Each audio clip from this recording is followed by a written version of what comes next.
এদের পাহারা দিচ্ছেন যারা দলবাদ তাদেরকে রক্ষা করার জন্য আপনারা রাস্তায় নেমেছেন। এরকম ঘটনা ছিল পশ্চিমবঙ্গে আগে।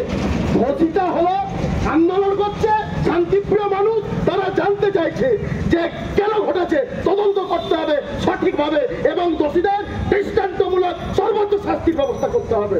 আর আমরা দেখেছি কি রাজ্যের মাননীয় মুখ্যমন্ত্রী বলে দিলেন চলে গেল, পুলিশ কোথায় গেল? ওরে বাবা, তার বাড়ি থেকে আগে ঘেরা ফেলতে হবে সমস্ত পুলিশ বাহিনী দিয়ে। কোন বিরোধী বুদ্ধিজীবী লোক না তার বাবা মায়ের সঙ্গে প্রশ্ন করতে পারে। এটা আপনাদের কাজ। আজকেও যখন পানিহাটিতে তার বাড়িতে যাচ্ছে সেখানে ঢুকতে দিচ্ছেন না। বিভিন্ন জায়গায় যখন ধর্ষণের ঘটনা করেছে, কাকদ্বীপে যখন ধর্ষণ ঘটনা করেছে বন্যার সময়, সেখানেও যখন রাজ্যের বিরোধী দলনেতা ছিলেন আমাদের তৎকালীন সূর্যকান্ত মিশ্র যাচ্ছেন, পুলিশ ব্যারিকেড করেছে, ধর্ষিতার পরিবারের সাথে কথা বলতে দেওয়া যাবে না। এটা পুলিশের কাজ। আজকে তাই আমরা দাসপুর থানায় আমরা এসেছি আপনাদেরকে সজাগ করবার জন্য, সচেতন করবার জন্য। আপনাদেরকে চাকরিটা দিয়েছে মানুষের সহায়তা করবার জন্য, মানুষের পাশে থাকার জন্য, মানুষের সুবিধা অসুবিধা দেখবার জন্য, দলদাসে পরিণত হবার জন্য নয়।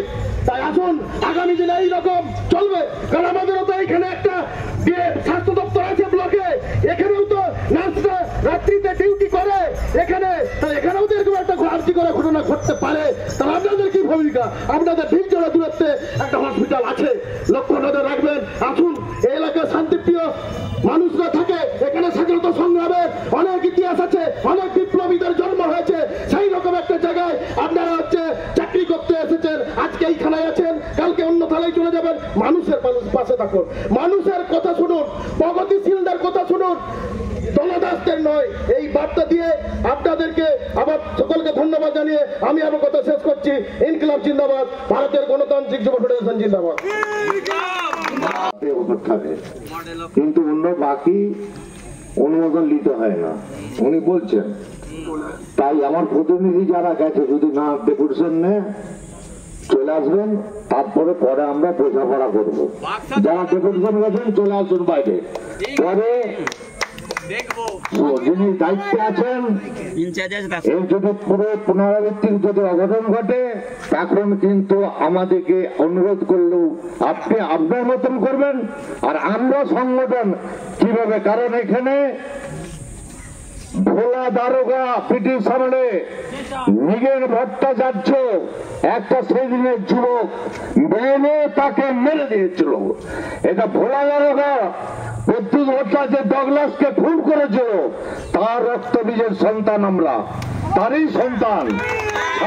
যদি মনে করে দেখেন দাসপুরে আপনাকে ডিউটি করতে হবে 3 বছর, যদি চলে যান কোনো এ নয়। কিন্তু আমাদের যারা ডেপুটেশন গেছে যদি উনি না নিতে চান চলে আসুন।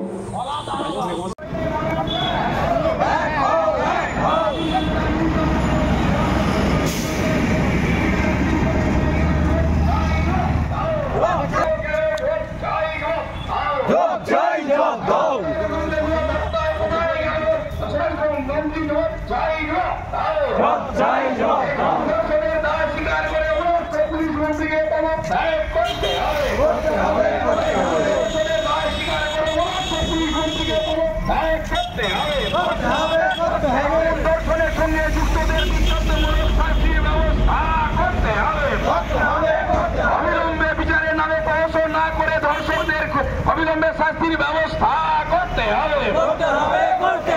আজকে সর্বস্তরে মিছিল চলছে, চলবে। মহিলাকে চলবে।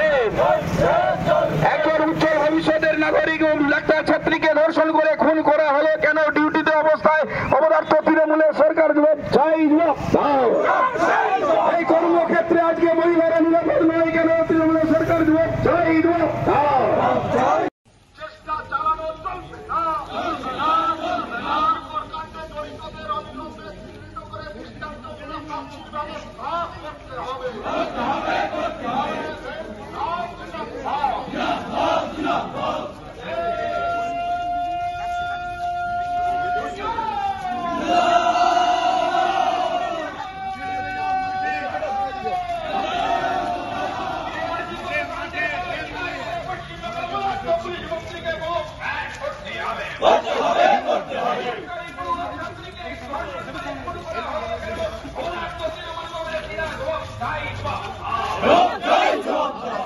কাণ্ডের দায় স্বীকার করে পশ্চিমবাংলার স্বাস্থ্যমন্ত্রীকে অবিলম্বে পদত্যাগ করতে হবে।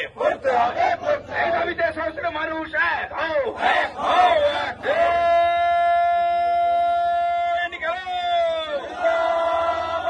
এখনই তৃণমূল হটাও, ধর্ষণকারী তৃণমূল হটাও।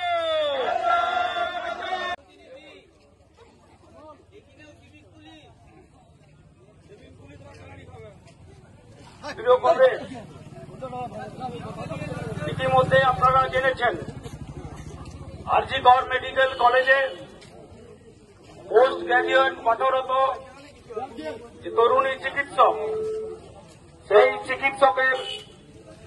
চিকিৎসককে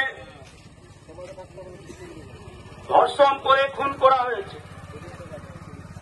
হসপিটালের ভিতরে কে বা কারা কতজন খুন করেছে এখনো পর্যন্ত হচ্ছে সিআইটিউর পক্ষ থেকে আজ এবং গতকাল 13 এবং 14 2 দিন ব্যাপী পশ্চিম বাংলার সমস্ত থানায় থানায় এক হচ্ছে ডেপুটেশন।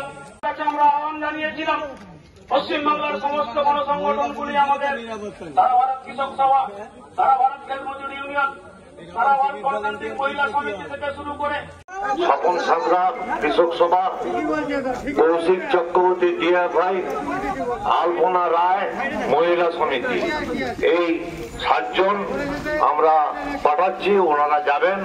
আমাদের শান্তশিষ্ট, কোনো উত্তেজিত কোনো নয়। আমরা এসেছি, আমরা জানি যে একটা মেয়ে মারা গেলে অনেক অফিসার আছে তাদের মেয়েরা বিবাহযোগ্য। কি অবস্থা কাল থেকে শুনছেন। স্বাভাবিকভাবে এই কারণেই আমরা বলছি যে এরা যাবে এবং এরা ফিরে এলে বলে দেবে। টিম লিডার হচ্ছে অমল বড়ই। আমি এখন সিআইটির পক্ষ থেকে কমরেড বসন্ত দিনদাকে কিছু কথা বলার জন্য অনুরোধ জানাচ্ছি। বিষয়ে আরজিকর মেডিকেল হাসপাতালে ঘটে যাওয়া পোস্ট গ্রাজুয়েট পাঠরতা তরুণী চিকিৎসকের নারকীয় ধর্ষণ ও হত্যার বিরুদ্ধে প্রতিবাদ।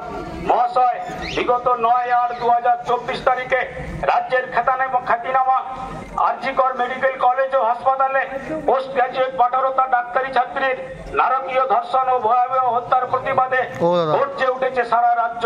সাম্প্রতিক সময়ে নারীদের উপর অত্যাচার সহ ধর্ষণের ঘটনা উল্লেখযোগ্যভাবে বৃদ্ধি পেয়েছে। সারা দেশের মধ্যে নারীদের উপর ঘটে যাওয়া অত্যাচারের নিরিখে পশ্চিমবঙ্গ প্রথম সারিতে অবস্থান করছে। তৃণমূলের মদতপুষ্ট একদল দুষ্কৃতী সিভিক পুলিশের পোশাক পরে সারা রাজ্য জুড়ে দুষ্কৃতিমূলক কাজ করে চলেছে। এই ঘটনা আবারও বাসটিক, ধূপগুড়ি, কামদুনি, গেদে, হাঁসখালি, কাকদ্বীপ সহ সারা রাজ্যে ঘটে চলা একাধিক ও ধারাবাহিক নারী নির্যাতনের ঘটনাকেই মনে করিয়ে দেয়। সারা রাজ্য জুড়ে এই ধরনের কাজ করে চলা দুষ্কৃতিকারী নারী নির্যাতনকারীদের চিহ্নিত করে কঠোর শাস্তি দিতে হবে, অপসারণ করতে হবে। আমরা এই ঘটনায় পুলিশের সদর্থক ও নিরপেক্ষ ভূমিকা দেখতে চাই। এই ঘটনার বিচার বিভাগীয় তদন্ত দাবি করছি আমরা। এই ঘটনার সাথে জড়িত প্রতিটি দোষী ব্যক্তির কঠোরতম শাস্তির দাবি। পাশাপাশি আরজিকর মেডিকেল কলেজ ও হাসপাতালের প্রিন্সিপাল ডাক্তার সন্দীপ ঘোষ, যিনি নিজের পদের যাবতীয় গরিমা বিসর্জন দিয়ে সরকারের নির্লজ্জ দলদাসে পরিণত হয়েছেন, তার অবিলম্বে অপসারণ দাবি করছি। এই সমস্ত দাবি না মানা পর্যন্ত রাজ্যের সব শুভবুদ্ধি সম্পন্ন মানুষ এবং আমরা এই নারকীয় ঘটনার তীব্রতম প্রতিবাদে রাস্তায় থাকবো। কমরেড, এটা হচ্ছে আমাদের ডেপুটেশনের কপি। এই দুটো কপি নিয়ে আমাদের যারা প্রতিনিধি দল আছেন তারা যাবেন এবং বাকি এখানে পুনরুদ্ধার সভাপতিত্বে সভাটা চলবে শান্তিপূর্ণভাবে। আপনারা নিশ্চিতভাবেই এটা হচ্ছে সভাটা পরিচালনা করবেন। খুব অল্প সময়ের মধ্যেই আমরা ভিতর থেকে বেরিয়ে আসবো।